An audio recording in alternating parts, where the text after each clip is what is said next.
Զրուցում ենք տնտեսագետ Հրայր Կամենդակյանի հետ։ Պարոն Կամենդակյան, 2024 թվականին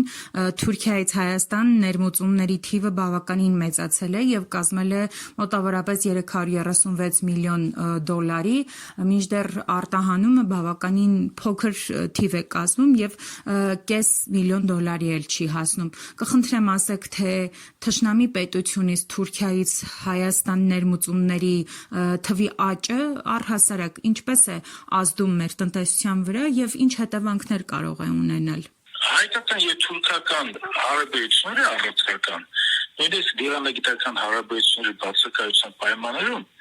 կան շարունակում են, որը միջնորդավորված։ Հիմնական այստեղ շահառուն բենեֆիցիարը դառնում են Վրաստանում տնտեսական առողջական որոշ խմբեր, որոնք հայկական էլի ծագում ունեին եւ փաստացի տեղերում միջնորդավորված առտուր Հայաստանի եւ Թուրքիայի միջեւ։ Դրա արդյունքում ընդհանուր գները որոշակի 10-20%-ով բարձրանում էին։ Իրականում երկու երկրների միջև այդ միջնորդավորված առտուրը Հայաստանին առանձնակի շահեր չի տալի, որտեղ հիմնականում ներմուծումը դա թուրքական կամ գյուղատնտեսական մթերքներ, հիմնական լոլիկը կամ թուրքական տեքստիլ արդյունաբերության արտադրանքը, որը իր որակով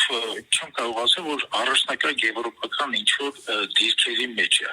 Այս ամբողջ հարցը այդ առտուրը գնալով աճելու է, կարծում ներկա իշխանությունները անելու են ամեն ինչ, որպեսզի հայ-թուրքական սահմանը բացեն, բայց դա բերելու է Հայաստանում մի շարք ճյուղերի ոչ թե գահավիժմանը, այլ պարզապես լուծարմանը, անկմանը եւ վերացմանը։ Հիմնականում որ ճյուղերի մասին է խոսքը, պարոն Կամենդակյան։ Հիմնականում վտանգը, ես անկեղծորեն ասեմ, վտանգը հիմնականում այդ սև ամպերի տեսքով հավաքված է գյուղատնտեսության վրա, որովհետև Հայաստանի Հանրապետություն գյուղատնտեսության պետական դոտացիա չի ստանում ընդհանրապես,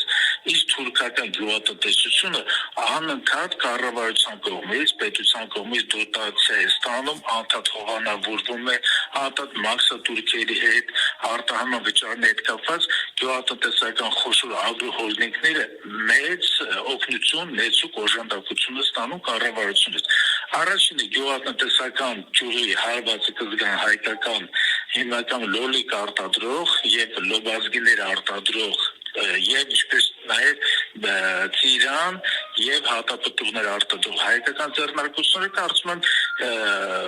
այդ գների դոտացիայի հաշվին եւ գազի գների դոտացիայի հաշվին հայկական ձեռնարկությունները պարզապես դատապարտված են, նրանք չեն կարողանալու մրցակցությանը դիմանալ։ Հաջորդը դա տեքստիլ ամբողջ բնակավարն է, հայկական տեքստիլը նույնիսկ չինական այդ հոնք ներմուծելու պարագայում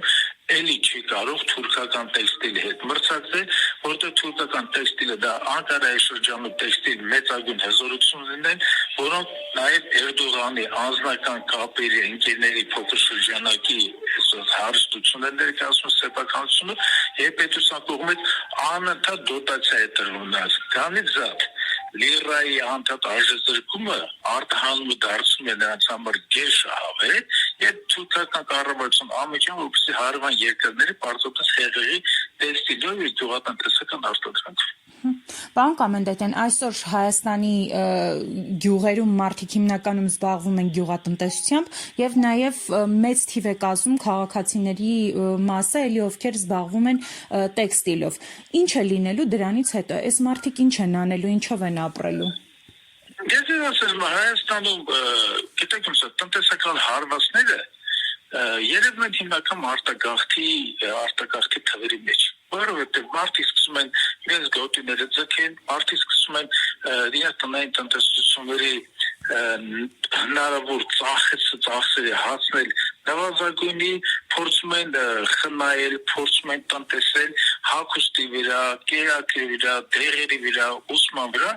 բայց որը ժամանակ անց հասկանում են, որ հետագա դիմակայումը կամ մի կերպ այդ գոյության քաշ տալը ոչ մի լավ տեղ չի տանում եւ որպես կանոն այդ մարդիկ բռնում են արտագաղթի ճանապարհը, գնում են երկրներ, որտեղ կենսամակարդակը բարձր է եւ նրանց համապատասխան վարձատրություն ունենալ բաղկայում կարողանում են իրենց տնտեսական պահանջմունքները բավարարել։ Պարոն Կամենդատյան, եւ եւս մեկ հարց. այսօրվա իշխանությունները չունեն տնտեսական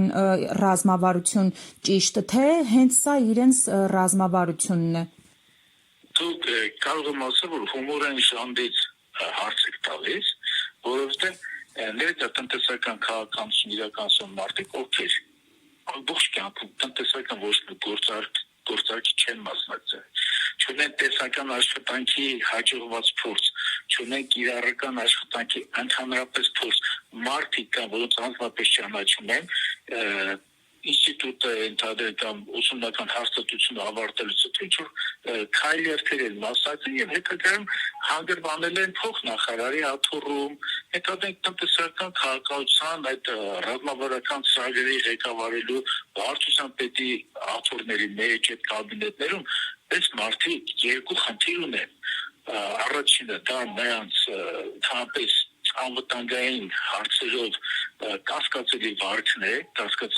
զիջողական վարքն է, հետո կասկածը արդեն չէ լեշնջում եք, հստակ հասկանում եք այս քաղաքականությունը ուր է տանում, երկրորդը նրանց ապիկար բնույթն է, ընդ որում նրանց ապիկար բնույթը ևս բումերանգի, այսպես օրենքով բումերանգի դինամիկայով հարվածում է տնտեսությանը եւ վերջ-վերջո հարվածում է երկին, որովհետև եթե չկա տնտեսություն, եթե տնտեսությունը թույլ է, տնտեսությունը չի զարգանում եւ հավելյալ արժեք այդ երկրում չի արտադրվում, դա նշանակում է, որ պետությունը չունենա միջոցներ սպառազինություններ գնելու եւ պաշտպանունակությունը բարձրացնելու եւ համապարփակ անվտանգային հարցերը լուծելու համար։